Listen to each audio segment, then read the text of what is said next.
Assalamualaikum warahmatullahi wabarakatuh. Bismillahirrahmanirrahim. Alhamdulillah wa syukurillah. Wassalatu wassalamu ala rasulillah. Amma ba'du. Kaum muslimin muslimat dimanapun berada, para pemirsa, alhamdulillah kita semua masih diberikan oleh Allah Subhanahu wa ta'ala kesehatan, sehingga kita dapat melaksanakan kewajiban kita sebagai hamba Allah, melakukan ibadah puasa di bulan Ramadan. Tapi banyak di antara kita, saudara-saudara kita, mereka melakukan puasa, tapi dirinya tidak melakukan sholat.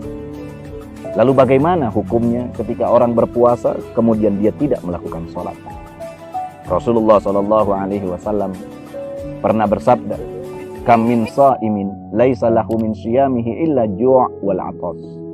Berapa banyak di antara kita kaum muslimin yang melakukan puasa, tapi dirinya tidak mendapatkan pahala puasa di mata Allah Subhanahu wa ta'ala, kecuali lapar dan dahaga.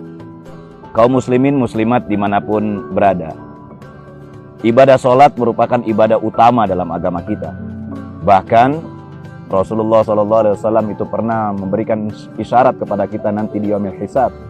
Rasulullah berkata, "Awwalu ma yuhasabu bihil 'abdu yaumal qiyamah as-shalah." Perkara pertama yang ditanya oleh Allah Subhanahu wa ta'ala nanti di yaumil qiyamah adalah salat.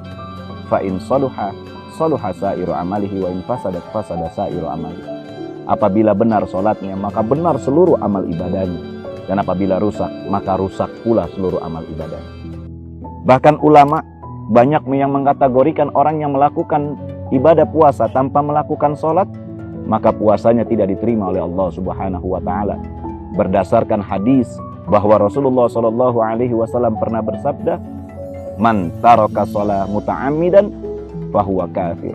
Orang yang meninggalkan salat secara sengaja, maka dia dinyatakan sebagai orang kafir. Ketika orang tersebut menjadi orang kafir, maka ibadah yang lainnya tertolak oleh Allah Subhanahu wa ta'ala. Tidak ada alasan bagi kaum muslimin dan muslimat untuk tidak melakukan salat. Salat satu-satunya perintah yang Allah perintahkan kepada kaum muslimin seluruhnya untuk bisa dilakukan, baik laki-laki maupun perempuan, baik dalam keadaan sakit walaupun sehat, dalam keadaan apapun perintah ini tetap harus kita lakukan. Coba pemirsa bayangkan ketika Allah Subhanahu wa ta'ala memerintahkan kita untuk melakukan ibadah puasa yang kita lakukan saat ini. Allah berikan perintah itu kepada orang-orang yang punya kategori sehat. Dia sudah akil balik, masuk dalam kategori siap untuk melakukan ibadah puasa. Tapi ketika dia berjalan safar atau dalam keadaan sakit, maka Allah beri keringanan untuk bisa membatalkan puasanya dan diganti dengan qada di bulan yang lain. Allah juga memerintahkan kepada kita untuk melakukan ibadah haji ke Baitullah.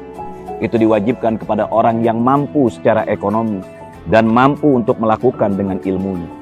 Ibadah zakat itu diperintahkan oleh Allah kepada kaum muslimin dimanapun berada, kepada mereka yang mempunyai kekayaan yang sudah sampai nisab dan haulnya.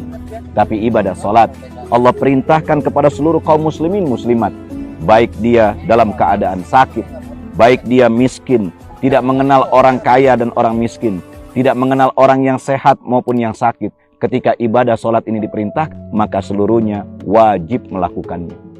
Bahkan orang yang sehat, ketika dia mempunyai badan yang sehat, Allah minta dia beribadah dengan cara berdiri, melakukan sholatnya. Apabila dia dalam keadaan sakit, maka Allah perintahkan dia sholat dalam keadaan duduk. Apabila tidak sanggup dengan keadaan duduk, Allah perintahkan dia sholat dalam keadaan berbaring. Sholat ini merupakan ibadah utama yang tidak boleh ditinggal oleh kaum muslimin muslimat. Bahkan hukum ketika ada seorang muslim atau muslimat melakukan ibadah puasa, kemudian dia tidak melakukan ibadah sholat, maka tertolaklah ibadah-ibadah yang lainnya. Para pemirsa yang dimuliakan Allah, bahkan ibadah sholat itu merupakan ibadah dan perintah yang turun kepada Rasulullah SAW melalui satu peristiwa yang subhanallah dan masya Allah luar biasa. Coba kita lihat lagi. Allah Subhanahu wa ta'ala memerintahkan kita untuk melakukan ibadah puasa seperti yang kita lakukan saat ini. Allah turunkan perintah tersebut melalui perantara Jibril alaihissalam kepada Rasulullah SAW. Dalam ayat Bismillahirrahmanirrahim, ya ayyuhalladzina amanu kutiba alaikumussyiyam, sampai akhir ayat tersebut. Ayat ini turun kepada Rasulullah SAW dibawa oleh Jibril alaihissalam. Ketika Allah Subhanahu wa Ta'ala memerintahkan kita untuk melakukan ibadah haji ke Baitullah, ibadah pun ini turun kepada Rasulullah SAW melalui malaikat Jibril alaihissalam. Allah kirimkan risalah ini melalui Jibril alaihissalam dengan kalimat dalam Al-Quran, walillahi ala nasi hajjul baiti man istata'a ilaihi sabila. Begitu pula dengan perintah Allah melakukan zakat. Allah turunkan perintah ini melalui Jibril alaihissalam kepada Rasulullah SAW. Berbeda dengan perintah salat, Allah Subhanahu wa Ta'ala mengundang baginda Rasulullah SAW untuk menerima perintah ini dalam peristiwa Isra dan Mi'rajnya baginda Rasulullah SAW. Oleh karenanya, jangan pernah tinggalkan sholat walaupun kita melakukan ibadah puasa. Kalau pengen puasanya diterima, maka sholatnya harus dilakukan. Wabillahi taufiq wal hidayah. Assalamualaikum warahmatullahi wabarakatuh.